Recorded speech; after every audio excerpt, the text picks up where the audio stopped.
Now let's go back to the birth of the Illuminati. Adam Weishaupt was a Jesuit-trained professor of canon law, teaching in Ingolstadt University when he defected from Christianity to embrace the Luciferian conspiracy. It was in 1770 that the professional moneylenders, the then recently organized House of Rothschild, retained him to revise and modernize the age-old protocols of Zionism, which from the outset was designed to give the synagogue of Satan, so named by Jesus Christ, ultimate world domination, so they could impose the Luciferian ideology upon what would remain of the human race after the final social cataclysm by use of satanic despotism. Weishaupt completed his task May 1st, 1776. Now you know why May 1 is the great day with all communist nations to this very day. That was the day, May 1, 1776, that Weishaupt completed his plan and officially organized the Illuminati to put the plan into execution. That plan required the destruction of all existing governments and religions. That objective was to be reached by dividing the masses of people whom he, Weishaupt, termed goyim, or human cattle, into opposing camps in ever-increasing numbers on political, social, economic, and other issues. The very conditions we have in our country today. The opposing sides were then to be armed and incidents provided which would cause them to fight and weaken themselves and gradually destroy national governments and religious institutions. Again I say, the very conditions in the world today. And at this point, let me stress a prime feature of the Illuminati plan. When and if their blueprint for world control, the protocols of the elders of Zion, is discovered and exposed, they would wipe all the Jews off the face of the earth in order to divert suspicions from themselves. If you think this is far-fetched, bear in mind that they permitted Hitler, a liberal socialist himself, who was financed by Krupp, Kennedy, the Warburgs, and the Rothschilds, to incinerate 600,000 Jews. Now, just why did the conspirators choose the word Illuminati for their satanic organization? Weishaupt himself said that the word is derived from Lucifer and means holders of the light, using the lie that his objective was to bring about a one-world government to enable those with mental ability to govern the world and prevent all wars in the future. In short, using the word peace on earth as his bait, exactly as that same bait, peace, was used by the 1945 conspirators to force the United Nations on us. Weishaupt, financed, I repeat, by the Rothschilds, recruited some 2,000 paid followers. These included the most intelligent men in the fields of arts and letters, education, the sciences, finance, and industry. He then established lodges of the Grand Orient, Masonic lodges, to be their secret headquarters. And I again repeat that in all of this, he was acting under orders from the House of Rothschild. The main features of the Weishaupt plan of operation required his Illuminati to do the following things to help them to accomplish their purpose. Number one, use monetary and sex bribery to obtain control of men already in high places in the various levels of all governments and other fields of endeavor. Once influential persons had fallen for the lies, deceits, and temptations of the Illuminati, they were to be held in bondage by application of political and other forms of blackmail, threats of financial ruin, public exposure and physical harm, even death, to themselves and loved members of their families.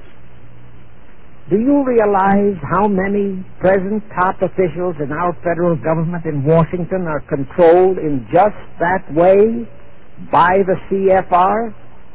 Do you realize how many homosexuals in our State Department, the Pentagon, all federal agencies, even in the White House, are controlled that way? Number 2, Illuminati on the faculties of colleges and universities were to cultivate students possessing exceptional mental ability belonging to well-bred families with international leanings, and recommend them for special training in internationalism. Such training was to be provided by granting scholarships to those selected by the Illuminists. That gives you an idea what a Rhodes Scholarship means. It means indoctrination into accepting the idea that only a one-world government can put an end to recurring wars and strife. That's how the United Nations was sold to the American people. One of the most notable Rhodes Scholars we have in our country is Senator William J. Fulbright, sometimes referred to as Half-Bright. His entire voting record spells Illuminati. All such scholars were to be first persuaded and then convinced that men of special talent and brains have the right to rule those less gifted, on the ground that the masses don't know what is best for them physically, mentally, and spiritually.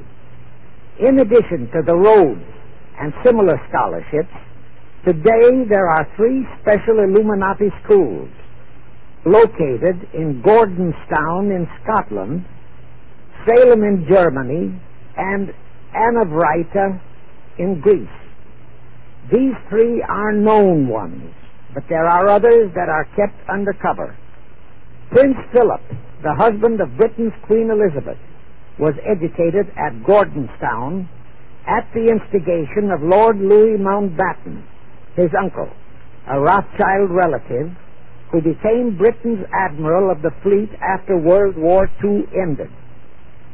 Number 3, all influential people trapped into coming under the control of the Illuminati, plus the students who had been specially educated and trained, were to be used as agents and placed behind the scenes of all governments as experts and specialists, so they would advise the top executives to adopt policies which would, in the long run, serve the secret plans of the Illuminati one-world conspiracy and bring about the destruction of the governments and religions they were elected or appointed to serve. Do you know how many such men operate in our government at this very time? Rusk, McNamara, Hubert Humphrey, Fulbright, Kuchel, and go on and on and on. Number 4, perhaps the most vital directive in White House plan was to obtain absolute control of the press, at that time the only mass communications media, to distribute information to the public, so that all news and information could be slanted, so that the masses could be convinced that a one-world government is the only solution to our many and varied problems. Now do you know who owns and controls our mass communications media? I'll tell you, practically all the movie lots in Hollywood is owned by the Lehmans, Kuhn, Loeb and Company, Goldman Sachs, and other internationalist bankers. All the national radio and TV channels in the nation are owned and controlled by those same internationalist bankers.